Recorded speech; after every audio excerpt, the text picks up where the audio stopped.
We're now going to go live to London, where we're joined via Zoom by Perez-Shakdam, the executive director of We Believe in Israel and also the director of Forward Strategy. Good evening, and thank you for joining us. You're very welcome. So you are an expert on Iran, Yemen, and radical movements. How big of a concern now is it that the Houthis have managed to reach Tel Aviv? It is. I mean, obviously, life was lost, so it's one too many for me. That's the first point that I'd like to make. But what is troubling to me is that no one seems to be grasping the severity of the situation, in that the Houthi are increasingly emboldened in their attack. No one seems to be able to stop them.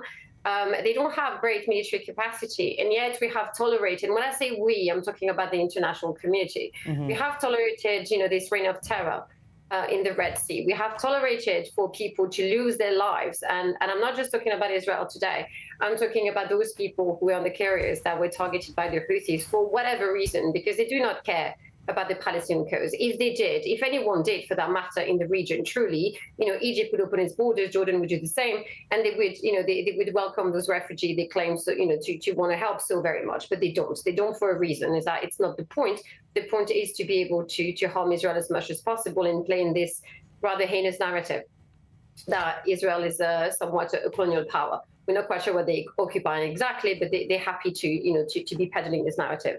Now, what concerns me gravely is the fact that Washington, London, and other Western capitals have been rather silent in face of this development. And that means that Israel proper was actually directly hit by a member of this Iranian resistance movement, this Islamic resistance movement.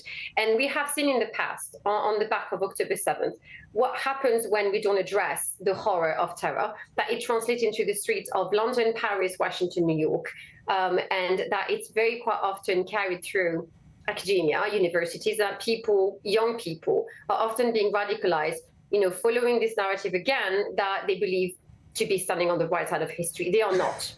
They are standing on the right of terrorism and this Islamic colonialism that we see being played out on our TV screen.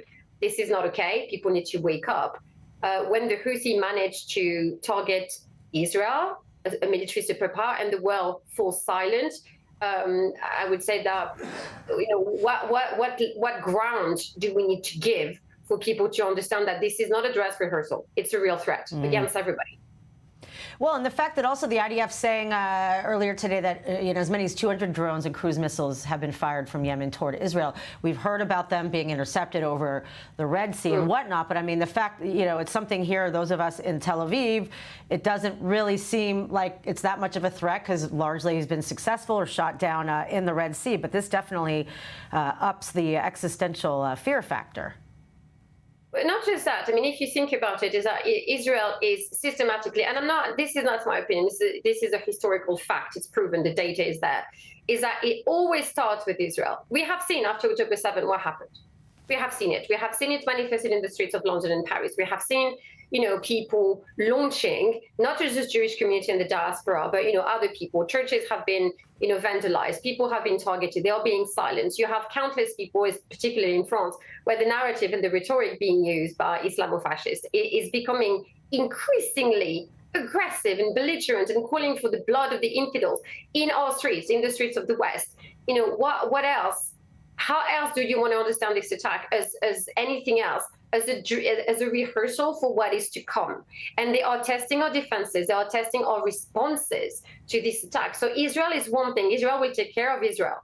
This is one aspect of this conflict. But beyond this, what is the West doing to oppose this, this radicalization, this movement, this encroachment onto their sovereignty, their territorial sovereignty, their ability to formulate a thought away from that of the Islamic Republic of Iran?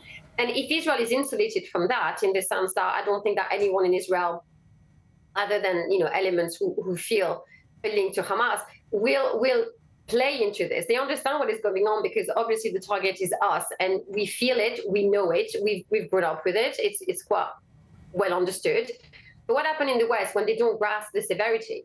What happens when anti-Semitism is tainted the ability to realize that actually through us, because anti-Semitism comes so easily, through us, it's them. It's them. They are the real target. We just stop along the way. And I don't quite understand what we need to happen for them to realize it and to grasp this reality. Israel is the best line of defense for the West. The West should throw, and I've said this so many times, I'm getting almost sick of hearing my own voice saying it. We have to throw everything we've got in defending Israel. And when I say, I mean, throw everything is everything. Because if we fail, then what? Then never, what is left to well, say? then What never again is not never again, right? I'd like to not have to say it every generation. It would be fun, but you know. Yeah. All right. Well, Catherine, thank you very much for joining us and for your insight. Much appreciated.